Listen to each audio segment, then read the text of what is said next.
These two teams, how different are they from the Week 12 matchup when they faced off at Lincoln Financial Field? John McMullen, football at 4. Going to talk a little bit more about that. A lot of the injury updates as the Eagles back at practice today. Some interesting names were in, but just because they practice today, does that mean they will play on Sunday? Let's get Johnny Mack in the house here. Like all guests, he appears via the Boardwalk Honda Hotline. Happy New Year, Johnny Mack. What's up, my man? Doing well. Happy New Year to you, Mike. It's good to talk to you again. I feel like it's been a while. I feel like I haven't talked to you since last year. That's right. That's how I feel. All right. We got a lot to get through today with the Eagles back at practice. And, of course, just because you're at practice doesn't necessarily mean you will play. So let's start with that right there. Lane Johnson back at practice today, but your gut feeling on Lane Johnson is what? My gut feeling that he is going to play, and Halapoulivaati Vaitai would then kick into right guard. And Vaitai has played very well down the stretch of the season filling in for Lane. But this is the playoffs. This is what they were trying to get to, trying to be cautious. He's going to be out there, and obviously you're not going to have Brandon Brooks, but that's your best case scenario because Vaitai has much more experience than Matt Pryor, and I think the Eagles will feel far more comfortable with that. All right, so you feel like Lane Johnson being back at practice means that he will play. What about Miles Sanders? He did not practice today. What's the feeling with Miles? Miles just said he's going to practice tomorrow. He's going to play. I think the issue, they're trying to be very cautious. He hit an ankle sprain against the Giants. They got lucky. It's not a high ankle sprain. If you have a high ankle sprain, that's going to be a multi-week injury. So he's going to be able to go. The question is how effective and how limited is he going to be? There's been some swelling. That's why they haven't practiced him. And they're trying to sort of settle that down as much as they possibly can by Sunday. But he's a guy who's going to play, but you got to keep an eye on him to see if he's limited, because ankles are a big deal for a running back. Let's ask the question. Let's ask the question about Sanders. Let's say he's limited or could not go. Does Jordan Howard's role get reprised again like it was back in the middle of the year? Do you see him as a part of the offense, or is this really Boston Scott's offense all of a sudden? Well, I think it's more of Boston Scott, but I do think you ramp up a little bit with Jordan Howard. Obviously, he was dressed against the Giants, and we've seen this with the Eagles throughout this season, guys coming back. Remember, he missed 6 weeks, so he was out for a significant period of time, really 6 games, 7 weeks, where he wasn't cleared for contact. So in that type of situation, and Doug kind of said it last week, the game planning is about Miles and Boston, and you try to work Jordan Howard back in. If, say, Miles Sanders tries to give it a go and has to tap out in the first quarter or something of that nature, then I do think you have to get some work from Jordan Howard. But I do think it's still going to be mainly Boston Scott. That's the NFC Offensive Player of the Week. And he's earned his place in this offense. I guess we'll get more on that in a bit. Let's first get the last order of business with the injuries here.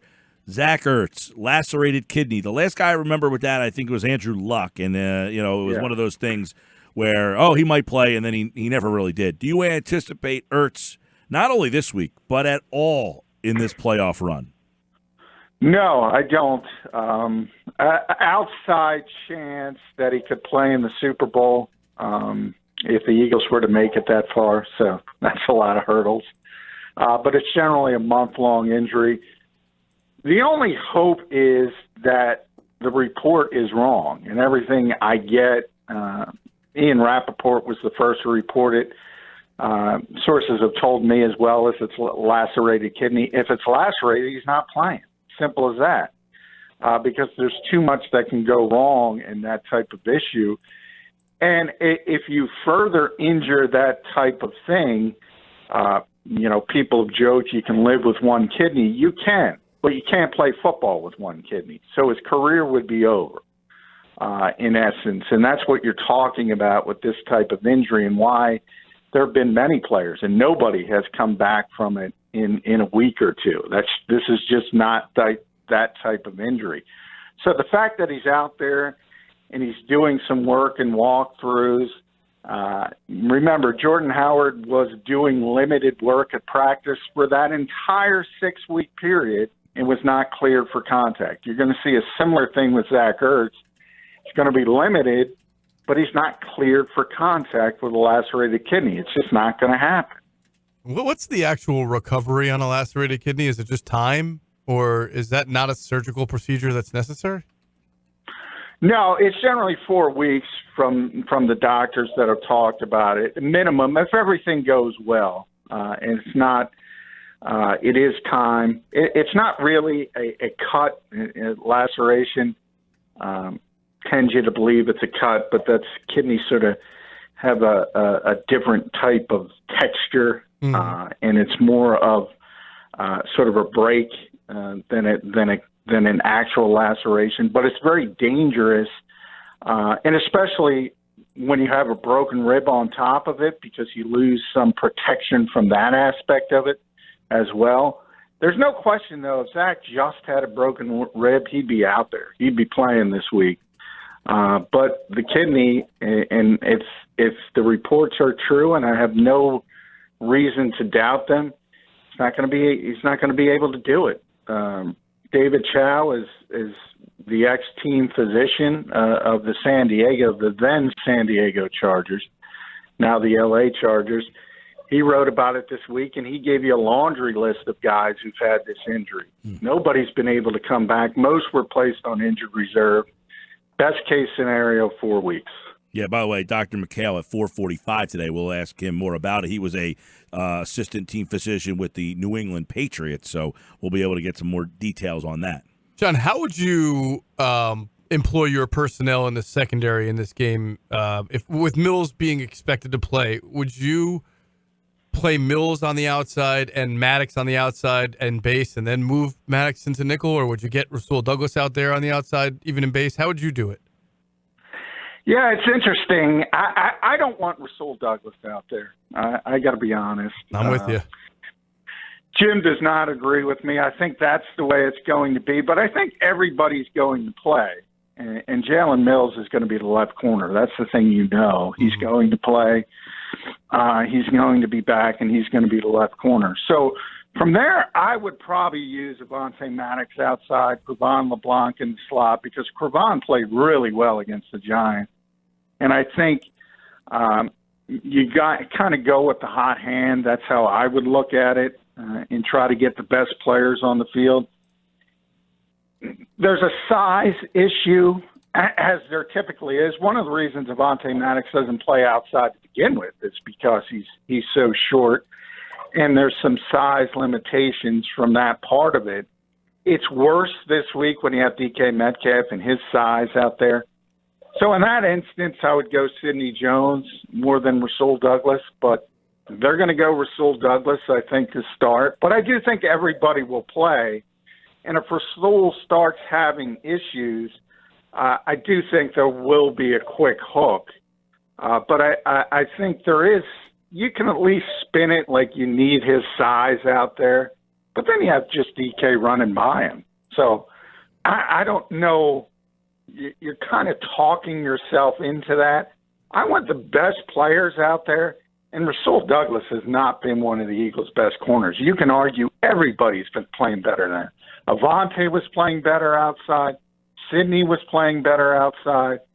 And I think you got to play your best players at this point of the season. John, the defense has given up the fewest points in the entire NFL at home over the last 6 weeks. And, you know, I saw over the last 4 years. Yeah, right. 40 years, not just 6 weeks. But just how it relates to this team recently. McLeod was wearing, I saw a masks on hoodie in the locker room today. So you're around this team, as much as anyone. Is the vibe feeling like the 2017 vibe, like high energy, underdog, no one believes in us? Well, they always go to that. I talked about that a lot. This is their default setting. Underdog, they're underdogs again. You've heard that narrative all week. This will be the sixth playoff game in the Doug Pederson run here, and all six they've been underdogs. So they love that part of it, and they always take that, and they always try to run with it. And as I've always said, if it works, hey, use it. Great. If it works for you, if that is what gets you going, I lean on the fact that what I just said, and I've been talking about it for weeks and weeks and weeks. And there's more Jim Schwartz haters out today. 4 years, guys. This is a significant sample size, and this is how I describe it.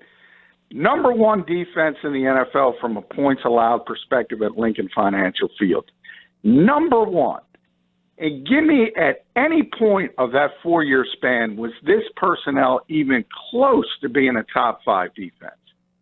So they perform, and they've performed for a very long time at a very high level at Lincoln Financial Field. Part of that is the fans. Part of that is the environment. There's no question about it. And you can argue they're not good enough on the road, and that's all true. But this game's in Philadelphia, and they're good on defense at Lincoln Financial Field. And all of a sudden you have a Seattle team that has built itself. They have a great quarterback, obviously. We know that. Probably second in the MVP race this year to Lamar Jackson. So, Russell Wilson is an issue. But the Seahawks have built themselves around their running game this year. And all of a sudden, late in the season, they lose Rashad Penny. They lose Chris Carson. And now they're getting Marshawn Lynch off the couch and playing Travis Homer.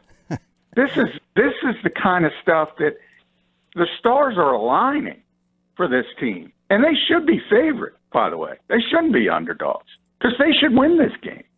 Well, they did start out favored, but that was a very brief stint at the books where they were favored. It has moved, but we'll see where it ends up. But, John, after everything that you just said and pointed out, how has this team found themselves in a position where the expectation is to win a playoff game? Like, what are the realistic expectations for this team this week? I think you just alluded to it, but maybe they're different in your mind? No, I think the expectation should be that they win this football game. And then from there, I think they're already playing with house money. So I don't think you could be terribly disappointed if Russell Wilson does pull off some magic, because they are so limited from a playmaker standpoint, as well as they've been able to cobble things together over this stretch. And Jeff and I and you, while Mike has been gone, have talked about, how much of this is fool's gold from playing inside the NFC East. You're no longer playing NFC East teams. So even with the injuries, this is a good football team, the Seattle Seahawks. So it's different from that perspective as well. And obviously, if you're able to beat Seattle, no matter who you play next, whether it's Green Bay or San Francisco, then you're facing a really good football team. So I don't know what the ceiling of this team is. I think this is the ceiling this week. I don't think they can win a divisional round game. But that's pretty impressive for what they're rolling out there. Well, let me sorry, John. Let me ask this then. If they were to win this week, you're anticipating getting Shawn Jackson back at the very least, correct?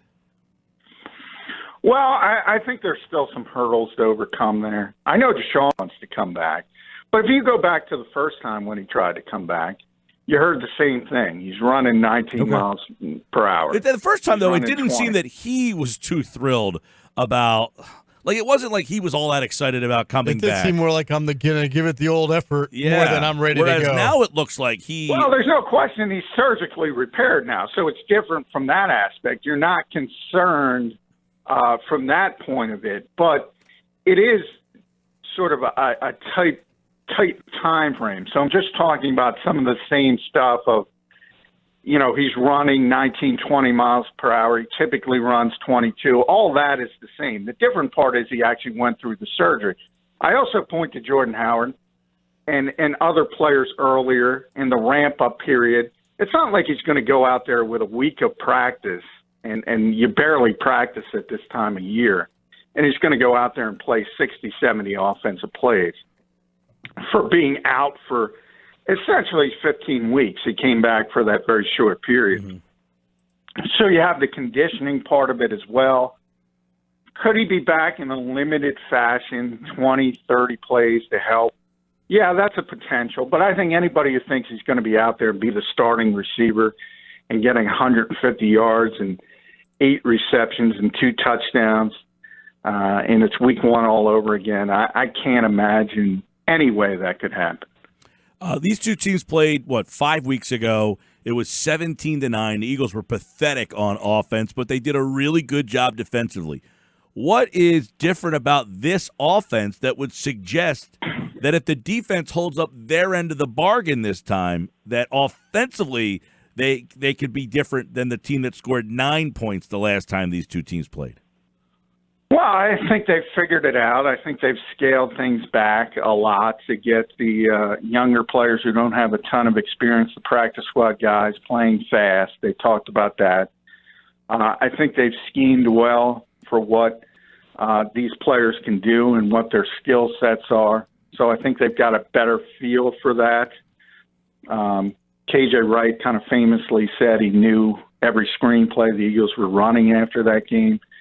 But that happens a lot. Smart linebackers know that stuff is kind of coming anyway.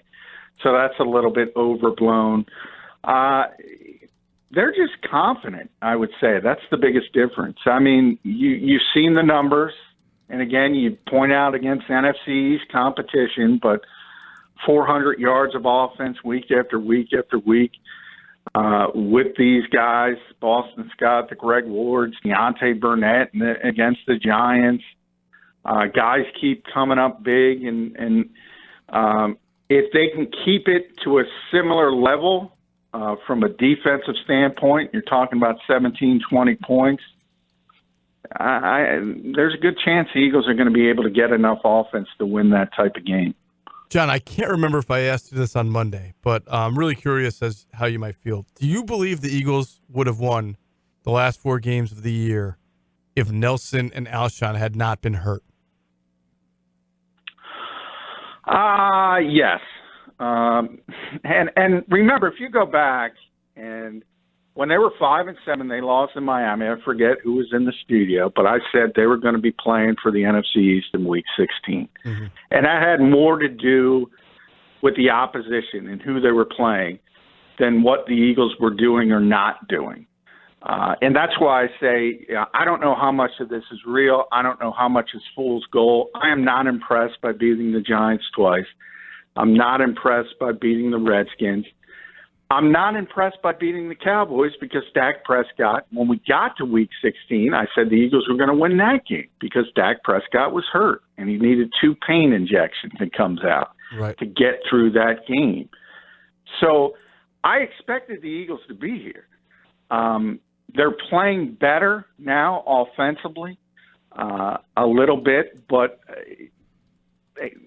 you do have to put that in the context it is. And this is a very, very bad stretch of games from an opponent's standpoint. The Eagles took advantage of it. And that's not their fault. You can just play who's in front of you. Right. It's just, to me, and you mentioned a string of 4 straight games where they put over 400 yards, total yards, when they had only done that twice in their first 12 games. And the way, I feel like Doug was forced to redesign the offense based on all the limitations and the injuries, and that has helped Carson see the field better because he's throwing the ball quicker, he's throwing screens, he's throwing they're running an offense they don't want to run, but for whatever reason, it's starting to click in with Carson and Doug on this is working because of it has to. You have nobody else to throw the ball, and I just wonder if that's helped in a positive way, and I don't know if they could have gotten to that point if they were still throwing to Alshon and throwing to Nelson and having him dropping balls and things like that.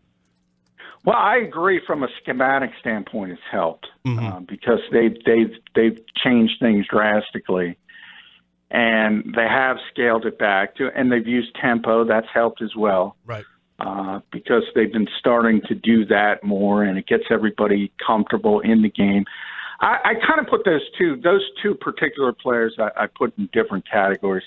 I mean, if Alshon's out there, if he's healthy, he's just so much better than everybody else they could throw out there. I think he would have helped them through this stretch. Nelson had lost his confidence. So I think being forced to go to Greg Ward, he's been more productive. I think that has actually helped them. Is Nelson essentially done, in your opinion? Yeah.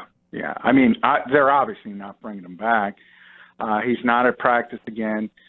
It's interesting because they've kept him on the 53-man roster. There's no real reason to, other than the fact he can only dress 46 on game day. So it's not like he's taking up a roster spot. Plus, they've already added so many receivers, and he can't get, whether it's Davis or Burnett or Greg Ward before that. Shelton Gibson's back. I mean, how many new receivers do you need? Yeah. Somebody's not going to play. Somebody's not going to be involved. So it's really not that big of a deal that they kept him on the roster. I think they've done it sort of as a thank you, to be honest, because while the fan base doesn't like Nelson Aguilar, the coaching staff does, and they know how hard he works, and they know it hasn't worked out, and it's been a disappointment, and it's been he hasn't lived up to the billing as a first-round pick. All of that is true, but the coaching staff knows it's not for lack of effort. Yeah. So it's not like they look at him and say, this guy's a horrible human being, we have to get him away from the team. That's not Nelson. So that's not an issue, and that's why I think he's still on the roster. A couple quick hits with John real fast. The NFC East is going to look a lot different. Let's start real quick. Ron Rivera, Redskins. Does that give them instant credibility as a team that, I'm not saying they might be a 10-6, 11-5 playoff team, but are they all of a sudden, all right, you're at least getting a very credible opponent as opposed to the team you've gotten the last couple of years?